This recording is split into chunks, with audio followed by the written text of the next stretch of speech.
Deux chiffres ont suffi à tout renverser. 1,4 million de carats enfouis et 12 millions d'années de silence sous le Somme-Gand. À peine révélés, ils projettent un pays enclavé au centre d'une partie mondiale où les marchés, les savants et les états-majors réévaluent leurs certitudes.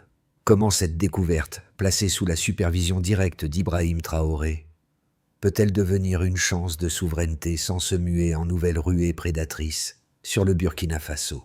Et si ce volcan éteint ne révélait pas seulement des diamants, mais la véritable marge de manœuvre du pays?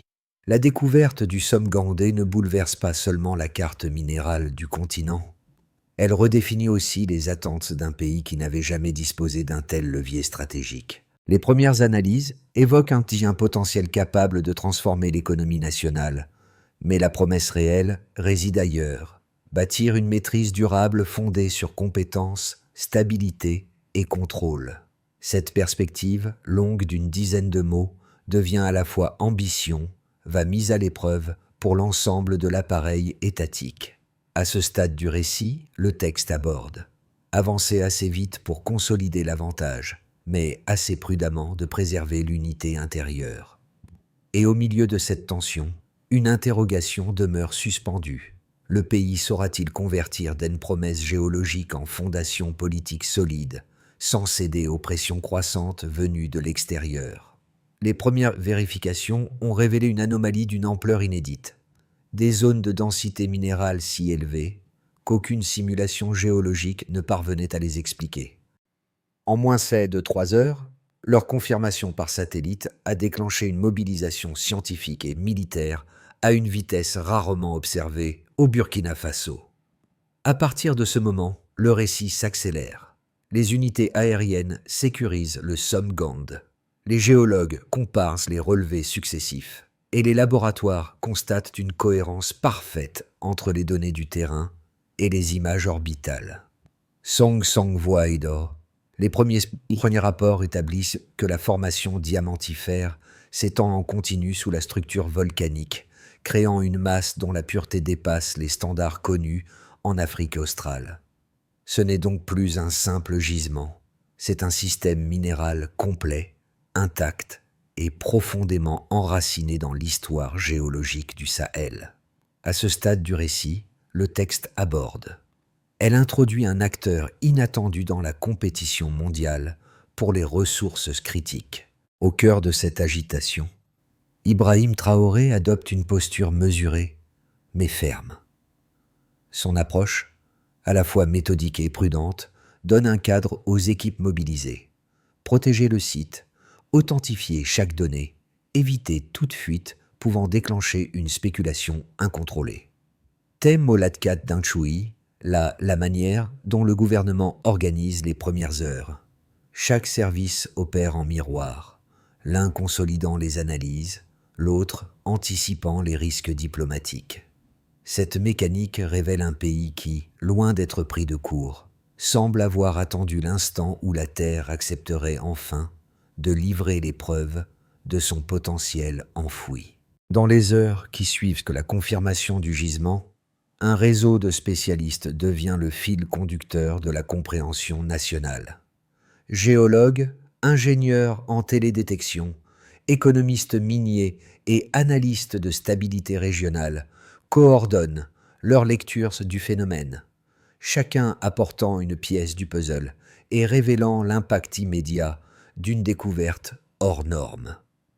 Les premières études de terrain montrent que l'activité autour du Somme-Gand modifie déjà l'organisation logistique du pays.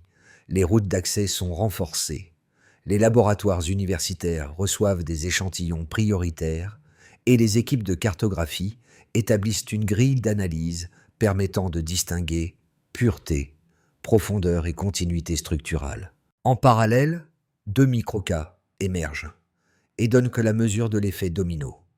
D'un côté, une coopérative scientifique locale voit affluer des demandes de collaboration internationale, obligeant ses chercheurs à établir des protocoles de sécurité qu'ils n'avaient jamais envisagés. De l'autre, une petite entreprise d'imagerie géologique, jusque-là cantonnée aux projets agricoles, se retrouve subitement sollicité pour modéliser les fractures profondes du volcan et doit adapter en urgence ses outils pour répondre aux exigences techniques nouvelles. Cette dynamique entraîne une prise de conscience rapide. L'événement ne se limite pas à une prouesse minérale. Il redéfinit le cadre d'action de toute une génération d'experts qui voient leur rôle s'élargir à une échelle inattendue. Et la question centrale, posée en sourdine dans les couloirs administratifs comme dans les laboratoires, devient évidente. Que signifie exploiter une telle richesse si l'on ne sait pas encore mesurer toutes ses ramifications? L'activation commence avant même que le pays ne comprenne l'ampleur de ce qui se joue. Les capteurs déclenchent l'alerte, les images satellites confirment l'anomalie et les premières équipes déploient une logistique militaire pour verrouiller la zone. Les hélicoptères tournent en cercle serré, les véhicules blindés s'alignent autour du Somgand et les unités de télémétrie installent des stations provisoires destinées à capter les variations de densité minérale. Chaque geste répond à une contrainte précise: empêcher toute intrusion, contenir les rumeurs et maintenir la cohérence des flux d'informations dans un contexte où la moindre fuite pourrait déclencher une surchauffe mondiale du marché du diamant. Le moment de bascule, lui, se produit lorsque la mission de vérification conjointe entre experts burkinabés et géologues étrangers authentifie la pureté exceptionnelle du gisement. La nouvelle se répand dans les capitales en quelques heures. À Washington, les analystes sécuritaires rédigent des notes d'urgence. À Paris, les cellules de crise convoquent des spécialistes des matières premières. À Pékin et Moscou, les départements des industries stratégiques recoupent leurs modèles d'approvisionnement. La haute intensité s'installe alors. Les marchés spéculent, les prévisionnistes ajustent leurs courbes, et les groupes miniers préparent des propositions avant même d'avoir obtenu un droit de parole. Ce n'est plus une découverte, c'est une onde de choc qui traverse simultanément les sphères économiques, diplomatiques et techniques. Au centre de ce tumulte, Ibrahim Traoré impose une cadence stricte. Il convoque ses conseillers, établit une doctrine provisoire et ordonne le gel de toute initiative étrangère tant que les paramètres ne sont pas stabilisés. Cette décision agit comme un contrepoids. Elle refroidit certaines ambitions, force les investisseurs à temporiser et recentre la dynamique sur les équipes nationales. L'effet est immédiat. Les laboratoires locaux accèdent à des échantillons prioritaires, les universités obtiennent des crédits accélérés et les ingénieurs burkinabés participent directement à la modélisation de la structure diamantifère. L'autorité politique transforme ainsi une pression extérieure en impulsion intérieure. À ce stade du récit, le texte aborde une abondance capable de redistribuer les rapports de force. Puis vient la phase de résonance. Le décret créant le Comité national de supervision minière marque un tournant. Il fixe un cadre, impose des garde-fous et rassure une partie de la population qui craint une appropriation opaque du gisement. Les provinces organisent des assemblées locales, les radios ouvrent des débats quotidiens. Les écoles ajoutent des modules de géologie dans leurs programmes. Le pays se met à respirer d'un souffle nouveau, partagé entre fierté et prudence. Ce sont les premiers effets d'un événement qui, loin de s'éteindre, continue de diffuser son impact dans chaque recoin administratif, scientifique et social. Au final, la séquence activation, apogée, résonance n'est pas seulement un enchaînement d'étapes. Elle dessine la trajectoire d'un État confronté à une richesse capable de le propulser aussi vite qu'elle pourrait l'exposer. La dynamique bascule dès l'apparition du premier écart mesurable. Une estimation initiale fondée sur les relevés préliminaires laisse entrevoir un volume modeste, puis la consolidation des données satellitaires fait grimper la projection à 1,4 million de carats exploitables, une hausse qui repositionne immédiatement le pays dans l'équation mondiale des ressources stratégiques. Ce changement brutal oblige les équipes à recalibrer leur modèle, car une telle masse transforme un simple gisement en pivot économique majeur. La variation devient un indicateur de profondeur géologique autant qu'un marqueur politique, montrant que la marge entre potentiel supposé va potentiel réel peut modifier les comportements diplomatiques du jour Hollande-Morgenthau.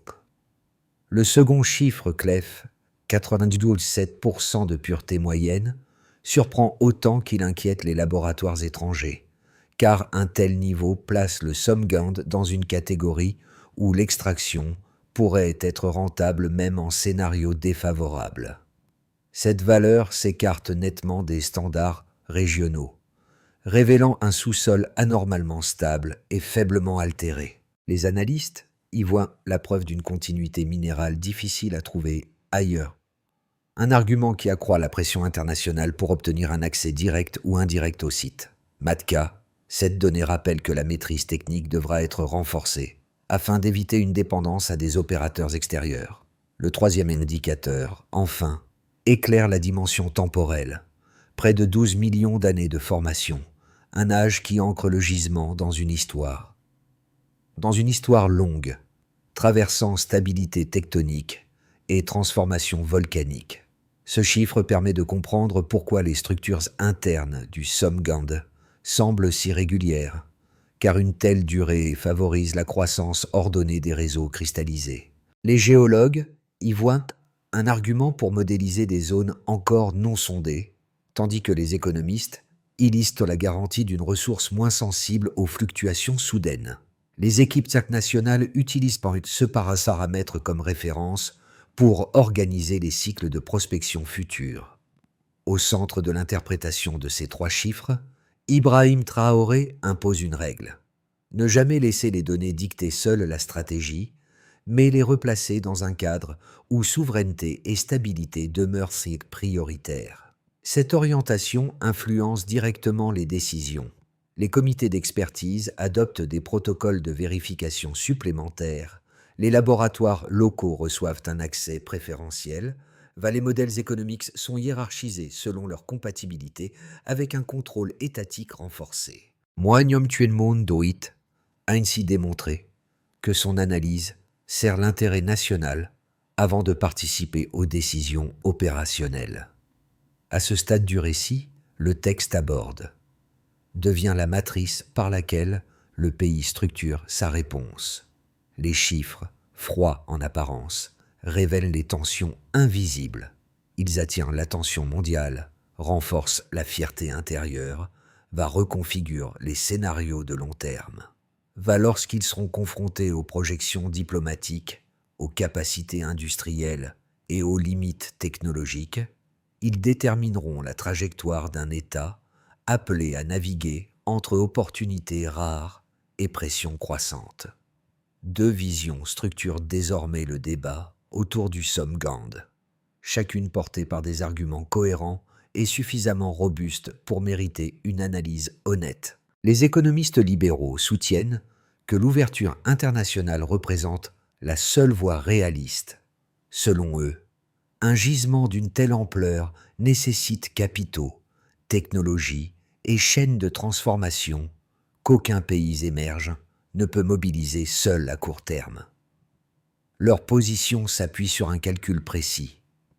Une intégration rapide aux circuits mondiaux pourrait générer un rendement supérieur de 30% dans les 5 prochaines années, grâce à des partenariats techniques et à la sécurisation logistique fournie par les grandes puissances. En face, les défenseurs de la souveraineté rappellent que l'histoire du continent a montré les risques inhérents à une exploitation dominée par des acteurs extérieurs. Ils affirment que la richesse ne se mesure pas uniquement en carats, mais en compétences nationales, en capacité de transformation locale et en contrôle des flux. Leur raisonnement repose sur une logique structurelle. Un pays qui cède trop tôt la maîtrise de sa ressource peut connaître une prospérité immédiate, mais perd souvent sa liberté stratégique, même lorsque les revenus s'accumulent. Il s'appuie également sur des précédents où l'ouverture précipitée a engendré dépendance, fracture interne. À ce stade du récit, le texte attire inévitablement les intérêts étrangers, ce qui renforce la pertinence des mises en garde souverainistes.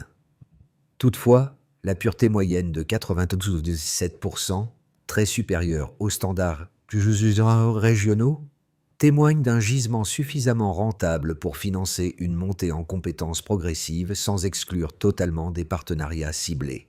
La profondeur temporelle, estimée à 12 millions d'années de formation, signale également une stabilité géologique qui permet d'envisager une stratégie étalée dans le temps plutôt qu'une extraction rapide dictée par des urgences budgétaires. À ce stade du récit, le texte aborde une équation qui ne pourra être résolue qu'en alignant expertise scientifique, cohérence diplomatique et gouvernance rigoureuse. Un détail change tout. À ce stade du récit, le texte aborde un signal faible, mais suffisant pour suggérer que le Somme-Gandé recèle peut-être plus qu'un simple trésor géologique.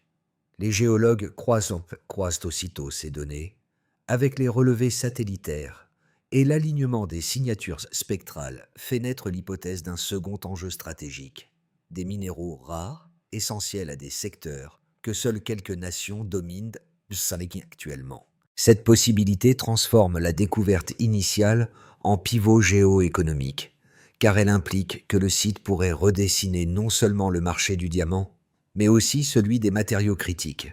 Dans ce contexte rehaussé, Ibrahim Traoré demande une réévaluation immédiate des protocoles d'analyse afin d'éviter une surexploitation prématurée. Cette décision réoriente l'ensemble de la chaîne scientifique. Les équipes doivent désormais intégrer un double scénario, combinant extraction maîtrisée, cartographie approfondie. Les répercussions s'étendent bien au-delà du périmètre scientifique, car chaque couche révélée au Somme-Gandé modifie la dynamique des acteurs concernés. Le pays passe d'une économie contrainte à une position où il peut influencer la manière dont les ressources critiques seront exploitées, négociées ou protégées. Cette transformation recompose les priorités, tant pour les institutions que pour les communautés liées au territoire. À ce stade du récit, le texte aborde le groupe État. Pour l'appareil gouvernemental, le gisement devient un test immédiat de gouvernance. Il impose une coordination étroite entre ministères, comités d'expertise et unités militaires chargées de sécuriser les zones sensibles. Le décret établissant le Comité national de supervision minière renforce cette structure en instaurant des garde-fous destinés à empêcher toute privatisation déguisée de la ressource. Dans cet ensemble, la présence active d'Ibrahim Traoré constitue un point d'ancrage institutionnel. Son arbitrage orientant les décisions liées à la souveraineté, à la transparence et à la gestion du temps. À ce stade du récit, le texte aborde le groupe entreprise. À ce stade du récit, le texte aborde connaissent une augmentation immédiate de la demande, ce qui stimule l'emploi qualifié et accélère les transferts de compétences.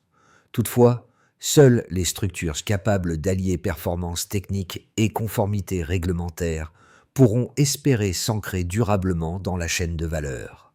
À ce stade du récit, le texte aborde le groupe population. Pour les communautés, les conséquences sont plus intimes. Dans les villages proches du Somme-Gande, la découverte s'est vécue comme un signe de renaissance, mêlant fierté collective et inquiétude face à l'attention internationale. Les écoles intègrent des modules de géologie ou de robotique, offrant aux jeunes de nouvelles perspectives d'avenir. Beaucoup voient dans cette mutation un symbole fort, celui d'un pays qui ne subit plus, mais qui cherche à comprendre et maîtriser ce que la Terre lui offre. À ce stade du récit, le texte aborde le groupe régional. À l'échelle du Sahel, l'annonce agit comme un catalyseur politique.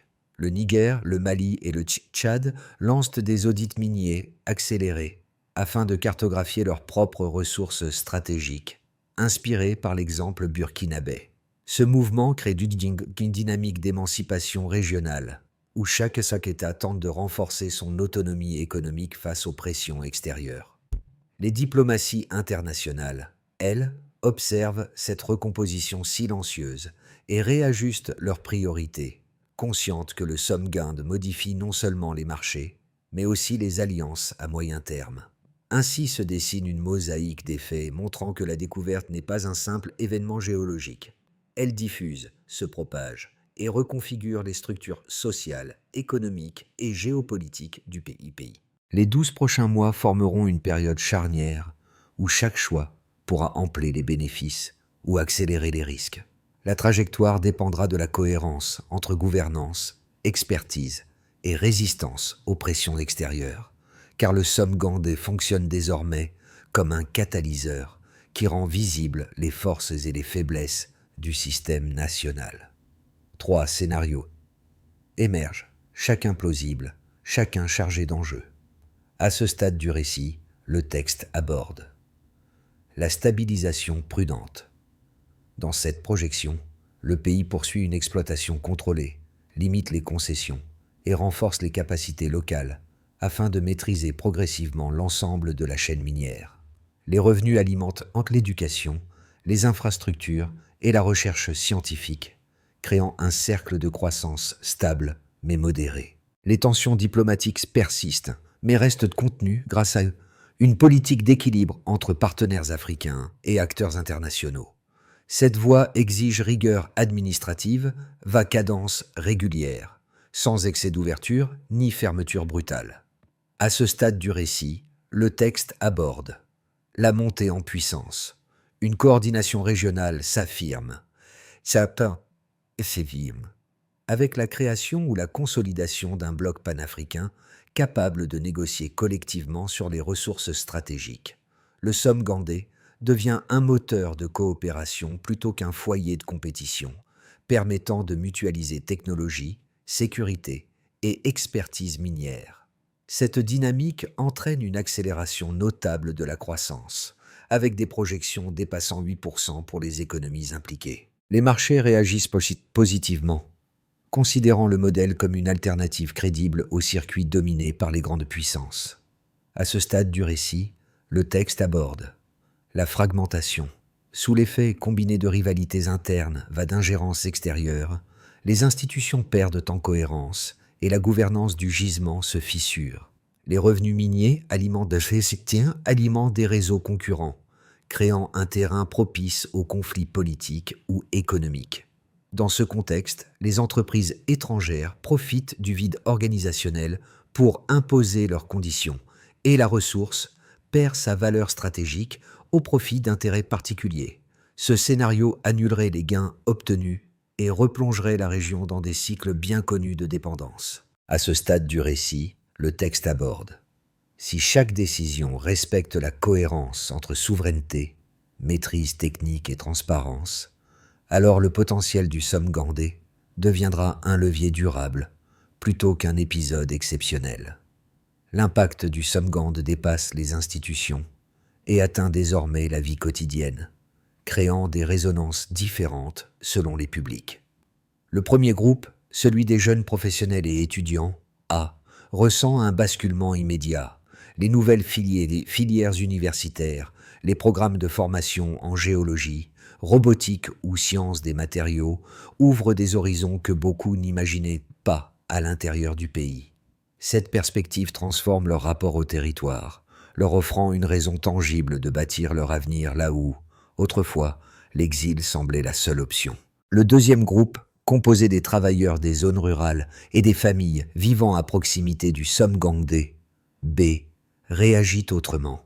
Pour eux, la découverte se mêle aux traditions narratives, aux récits ancestraux et au sentiment que la terre n'a pas seulement livré une ressource, mais un message. Les cérémonies, les chants et les rassemblements communautaires reflètent une appropriation culturelle forte, où la fierté locale se conjugue à une inquiétude légitime concernant la sécurité et la préservation des terres. Cette dimension émotionnelle, souvent invisible dans les rapports officiels, influence pourtant profondément la cohésion sociale. Le troisième groupe, formé des citoyens urbains engagés dans les secteurs économiques, administratifs ou technologiques, perçoit la situation sous l'angle de la responsabilité. Les discussions radiophoniques, les débats dans les marchés et les réunions civiques témoignent d'une volonté croissante de participer au contrôle du processus, qu'il s'agisse de transparence, de gestion ou de projection stratégique. Pour eux, le Somme-Gand n'est pas un miracle à célébrer, mais une épreuve collective exigeant vigilance, méthode et patience. À travers ces trois prismes, une idée s'impose. La découverte ne vaut que par la manière dont chaque citoyen s'implique dans la construction d'un cadre durable. À ce stade du récit, le texte aborde doit former une génération d'ingénieurs capables de maîtriser prospection, modélisation et robotique extractive, avec un objectif mesurable de certification annuelle permettant d'évaluer la montée en compétences. La deuxième étape vise à renforcer la gouvernance, en dotant l'Agence de régulation minière d'outils de contrôle automatisés et d'indicateurs publics qui permettent de suivre les flux, les contrats et les concessions sans opacité, garantissant ainsi un cadre où chaque décision peut être tracée. La troisième étape concerne la coopération régionale, car aucun pays du Sahel ne peut optimiser seul la chaîne de valeur liée aux ressources critiques. En mutualisant infrastructures et recherche, un fonds souverain commun offrirait une capacité d'amortissement face aux fluctuations des marchés tout en soutenant des projets transfrontaliers. La quatrième étape implique la durabilité environnementale, car l'exploitation doit s'accompagner d'un programme rigoureux de reforestation, de suivi des sols et de compensation écologique, incluant des seuils annuels de restauration contrôlés par des organismes scientifiques indépendants. Enfin, la cinquième étape porte sur la connaissance ouverte. En rendant publiques les données géologiques non sensibles, le pays crée un écosystème de recherche nationale où innovation et transparence avancent ensemble, réduisant la dépendance intellectuelle envers les laboratoires étrangers. Cette feuille de route ne garantit pas la perfection, mais elle offre une méthode, liée compétences, transparence, coopération et responsabilité, afin de transformer une ressource rare en socle de souveraineté durable. À ce stade du récit, le texte voient désormais leur travail raisonner à l'échelle d'un pays entier, comme si chaque relevé, chaque schéma initial formait la première pulsation d'un mouvement plus vaste. Au pied du volcan, lors d'une cérémonie sobre, Ibrahim Traoré rappelle que ces femmes et ces hommes ont servi de boussole dans les heures incertaines, offrant au pays une lecture méthodique de ce que la Terre révélait. Cette parole réactive le motif originel. La maîtrise ne naît pas dans l'euphorie, mais dans la patience et la lucidité partagée. Et la phrase qui circule désormais dans les rues, comme dans les ateliers, résume l'esprit du moment. La richesse n'a de sens que si elle élève ceux qui la portent. Le récit du Somme-Gand ne s'achève pas avec les chiffres, ni avec les projections, car il appartient désormais à ceux qui observent, questionne et relie qu'il est fait. Chaque citoyen, chaque lecteur, chaque voix peut contribuer à façonner la manière dont cette découverte sera comprise et transmise, qu'il s'agisse de suivre l'évolution des données, d'alimenter les débats ou simplement de préserver l'attention portée à la souveraineté collective. Les choix qui émergeront dans les prochains mois seront déterminés par la capacité de chacun à rester informé, à dialoguer sans précipitation, et à considérer la richesse comme un bien partagé, plutôt qu'un simple produit d'extraction. Cette vigilance tranquille, faite de curiosité et de mesure, peut devenir la meilleure garantie contre les dérives qui accompagnent toujours les moments de bascule. Alors, si cette histoire vous interpelle, pourquoi ne pas rejoindre la conversation et explorer vous aussi ce que la Terre révèle lorsqu'on choisit vraiment de l'écouter ?